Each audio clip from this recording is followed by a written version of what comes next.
I could implement one policy to further the goals of nuclear disarmament and non-proliferation, I think it would be to institute an honest, neutral dialogue between countries that have nuclear weapons and countries that don't have nuclear weapons. Yeah, first of all, I think there should be more political commitment towards this, and therefore it's more about the top countries basically being more committed towards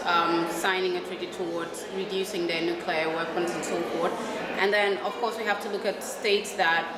haven't signed it yet, that need to be brought on board because they already have nuclear weapons. And most of all, we need to look at the different countries that are thinking of breaking away.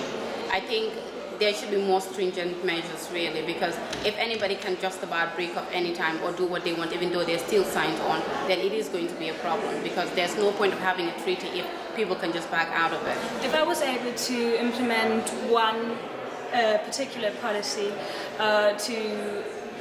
further nuclear disarmament, it would be to get every country that is in the possession of nuclear arms to sign the non-proliferation treaty.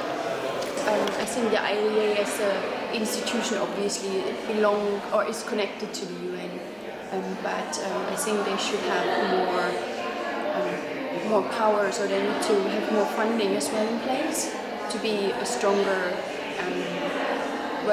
voice in the disarmament process, because if there's no transparency, if there's no compliance checks, then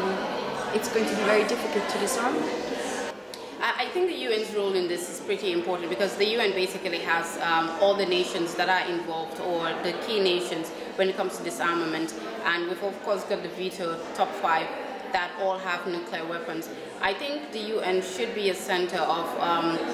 the UN should negotiate discussions amongst the different countries with regards to this.